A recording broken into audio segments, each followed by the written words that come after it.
Joining me now, Strategic Analysis Australia Director Michael Shoebridge. Michael, really good to see you again.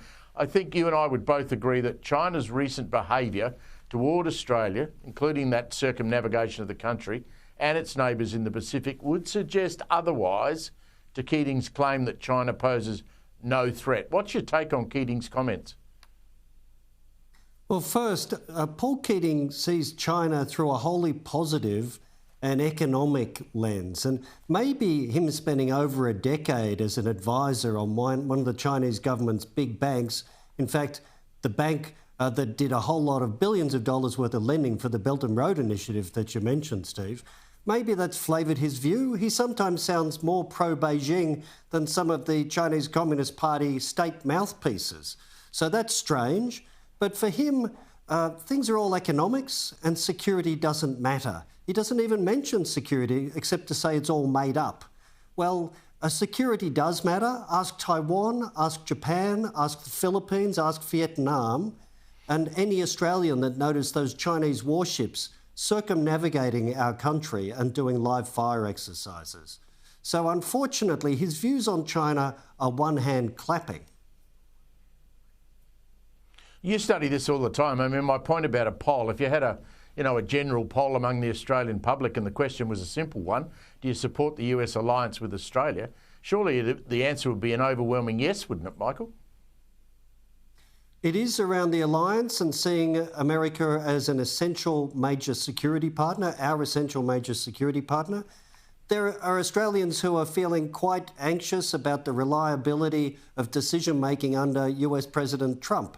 Well, that's reasonable. But beyond that, they still understand that despite Trump's foibles, America is our major security partner. And that's a pretty important thing. We won't give Keating too much more airtime, but what about his comments around AUKUS, where he believes that's a dangerous document that Australia, or agreement that Australia has signed up to with the UK and the US? Well, I think the main thing about AUKUS is it's such a long-term thing, taking 30 years to get 8 submarines. The danger is we're not doing enough for our own security now. And in fact, Richard Marles pretty much admitted that, saying our geography is more important than our military if there's a war. Well, we should have a stronger military where we can look after ourselves and not have a defence minister who says our military's so weak, it's just about our position in the world that matters. As you say, the United States is our main ally when it comes to the defence of our country. How worrying is it that our Prime Minister has not, over the last 8 months, been able to get a face-to-face meeting with President Trump? The meeting, at the G7, you can understand why Trump went back to Washington. I mean, with what's happening with Israel and Iran, that's to be understood. But, I mean, we've now got the PM thinking he might fly over to the NATO meeting to try and catch up with Donald Trump. I'd have to say, why weren't we sending the PM to that NATO meeting anyway? You're right, Steve. Our Prime Minister should be taking the opportunity to meet with the 32 other national leaders who will be at the NATO meeting. Trump may be one of them. And if he is there, well, I think it's very important our Prime Minister meet with the US President.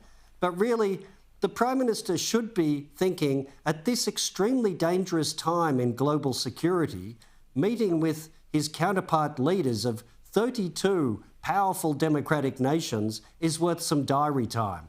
But of course, it would be very embarrassing to be at that meeting because those NATO members are going to be committing to spending 3.5, maybe 5% of their GDP on defence, and our Prime Minister is sitting on his hands. So aside from Trump, it would be an embarrassment. And of course, he could turn up and again fail to meet President Trump. 2 reasons he probably doesn't want to go.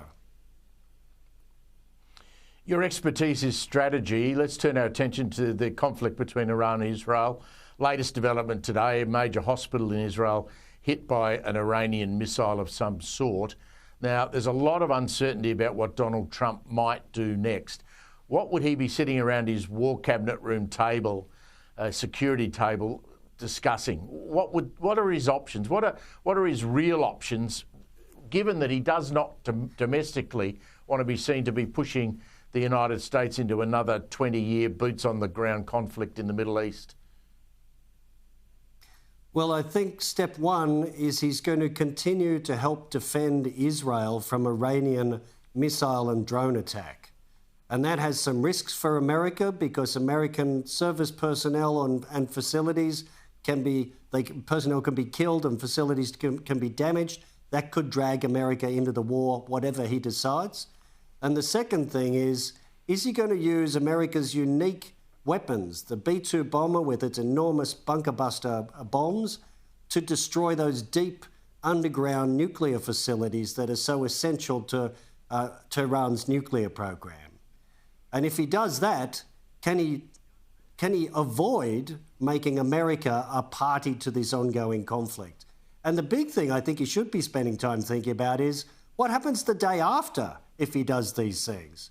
What is the plan for continuing the conflict or ending the conflict if he uses American power that way?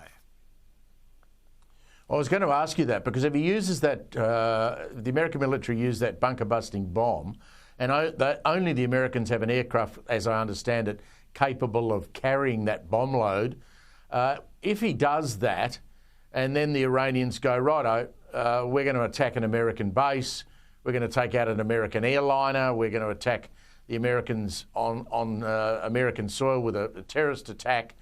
I mean, that's where it's going to get really nasty and dangerous, isn't it? Well, I think that scenario at the end there about does Iran try to do something really stupid and do something in America or another country against American people or American officials, that we can't dismiss that.